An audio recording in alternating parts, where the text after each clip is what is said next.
नमस्कार। आज हम एक ऐसे सवाल पर बात कर रहे हैं जो शायद हम सबके मन में कभी न कभी उठता है। हाँ, मतलब यह है कि हमारी जिंदगी हमारे फैसलों से चलती है या फिर सब कुछ पहले से ही लिखा हुआ है। बिल्कुल। स्वतंत्र इच्छा बनाम नियति, ये गुत्थी सदियों पुरानी है। सही बात है। और इस पर बात करने के लिए हमारे पास अजय भल्ला की किताब मुक्त इच्छा और नियति का रहस्य के कुछ बड़े दिलचस्प हिस्से हैं। अच्छा, क्या खास है उसमें? इसमें ना एक बड़ी अनोखी काल्पनिक बातचीत बनाई गई है। सोचिए कि महाभारत के 3 किरदार कंस, अर्जुन और दुर्योधन एक जगह बैठकर बहस कर रहे हों। अरे वाह, किस बात पर? इसी पर कि उनके जीवन के जो बड़े मोड़ थे, जो फैसले थे, वो उनकी अपनी मर्जी से थे या किस्मत का खेल था। दिलचस्प। कंस, अर्जुन, दुर्योधन, तीनों के अनुभव बिल्कुल अलग। हाँ, और फिर जैसे वो बहस कर ही रहे होते, अचानक कृष्ण वहां आ जाते हैं। ओहो, तो कृष्ण क्या कहते हैं? यही तो जानना चाहेंगे सब। बिल्कुल। तो चलिए इसी बातचीत की गहराई में उतरते हैं और देखते हैं कि अजय भल्ला के नजरिए से कृष्ण इस उलझन को कैसे सुलझाते हैं। ठीक है, शुरू करते हैं। तो पहले कंस अपनी बात रखता है। वो मानता है कि देखो, मैंने जो किया जानबूझकर किया, क्रूरता दिखाई, सत्ता के लिए अपनी बहन के बच्चों को मारा। वो कहता है ये मेरे चुनाव थे। मतलब वो जिम्मेदारी ले रहा है अपने कर्मों की। हाँ, पर साथ ही वो एक बड़ा गहरा सवाल खड़ा कर देता है। वो पूछता है, ठीक है मैंने किया, पर क्या ये सच में मेरा चुनाव था, या मेरे अंदर जो ये राक्षसी स्वभाव था, जो ये महत्वाकांक्षा थी, वो नियति ने ही मेरे अंदर डाल दी थी। अच्छा, मतलब इसके लिए जिम्मेदार कौन है, मैं या मेरा भाग्य? ये है उसका सवाल। बिल्कुल। ये बहुत दिलचस्प नुक्ता है। देखिए, कंस अपने कर्म स्वीकार कर रहा है, लेकिन वो अपनी मूल प्रकृति, अपनी प्रवृत्ति पर सवाल उठा रहा है। क्या हमारी फितरत हमारी इच्छाओं को तय करती है, और क्या वो फितरत पहले से लिखी हुई है? ये कर्म और उसके पीछे की वजह है ना, उसके बीच का द्वंद्व है।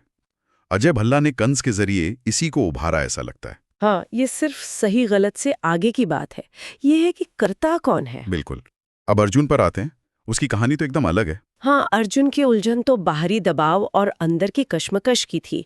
वो कहता है, मैं लड़ना ही नहीं चाहता था, अपने लोगों को, अपने गुरुओं को मारना नहीं, पर सबने, खासकर कृष्ण ने मुझे उकसाया, कर्तव्य याद दिलाया, धर्म की बात की। उसका धर्म संकट। हाँ, वो कहता है, मैं लड़ा तो सही, पर क्या वो मेरी मर्जी थी या नियति? मैं तो आज तक इस उलझन में हूँ। अर्जुन का मामला दिखाता है कि कैसे बाहरी हालात और जिसे हम धर्म कहते हैं, यानी कर्तव्य का बोध, वो हमारी निजी इच्छाओं पर कितना भारी पड़ सकता है। सही। और कृष्ण का तर्क, जैसा किताब में बताया गया है, वो ये था कि देखो, नियति एक ढांचा तो देती है, एक फ्रेमवर्क, लेकिन उस फ्रेमवर्क के अंदर भी कर्म चुनने की, फैसला करने की गुंजाइश होती है। मतलब ऐसा नहीं कि हाथ बंधे हुए हैं पूरी तरह। शायद नहीं, शायद ये या तो ये या वो वाला मामला है ही नहीं। बिल्कुल। ये एक मिला जुला सा खेल है। स्वतंत्र इच्छा नियति की सीमाओं के अंदर काम करती है। अच्छा।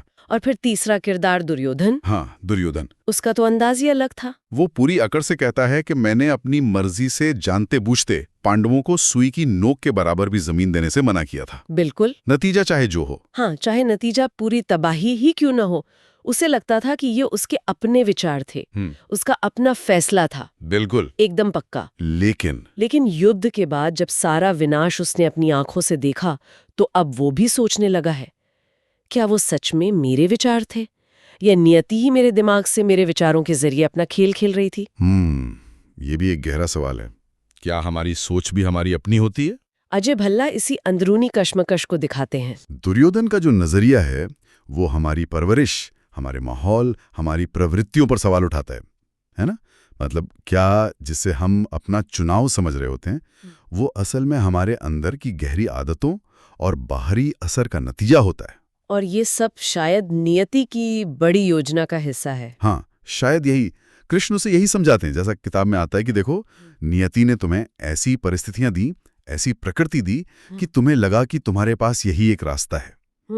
तुम्हें लगा तुमने चुना, पर वो चुनाव भी शायद पहले से तय था, एक भ्रम था चुनाव का। तो तीनों ने अपनी अपनी उलझने सामने रख दी, कंस, अर्जुन, दुर्योधन। हाँ, 3 अलग अलग दृष्टिकोण, पर सवाल एक ही। और फिर कृष्ण आते हैं। अब उनकी बात सुनते हैं। जी। कृष्ण तीनों की बातें ध्यान से सुनते हैं और फिर वो एक ऐसा नजरिया सामने रखते हैं जो इन दोनों सिरों को स्वतंत्र इच्छा और नियति को जैसे जोड़ देता है। अच्छा, वो कैसे? हाँ, कृष्ण का सार यही है, जैसा किताब में बताया गया है कि स्वतंत्र इच्छा और नियति ये दो अलग चीजें नहीं हैं, ये एक दूसरे में गुंथी हुई हैं। गुंथी हुई मतलब एक बड़ी दिव्य योजना है, एक बड़ा प्लान, और हमारी प्रकृति, हमारे सामने आने वाले विकल्प, हमारे हालात, ये सब उसी प्लान का हिस्सा है। हमें लगता है कि हम चुनाव कर रहे हैं, पर वो चुनाव भी उसी बड़ी योजना का हिस्सा है। तो हमारी मर्जी का क्या? वो भ्रम है? कृष्ण कुछ ऐसा ही कहते हैं। वो कहते हैं जिसे हम स्वतंत्र इच्छा से किया गया निर्णय समझते हैं, वे अक्सर अनदेखी शक्तियों से प्रभावित होते हैं। अनदेखी शक्तियां? हाँ, मतलब हमारी प्रवृत्तियां, संस्कार, बाहरी प्रभाव और शायद उससे भी परे कुछ और। इसको ऐसे समझिए, जैसे कोई नदी बह रही है, उसका रास्ता तो तय है ना? वो हुई नियति। ठीक है। अब उस नदी में लहरें उठती हैं।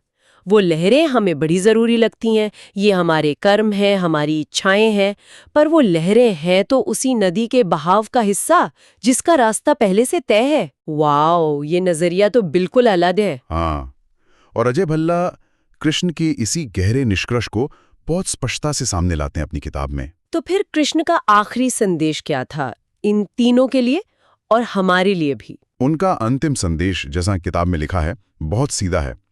सबसे ऊपर सब कुछ पहले से ही तय है। सब कुछ? हाँ, और इस सच्चाई को, इस परम सत्य को स्वीकार कर लेने में ही असली ज्ञान और शांति है।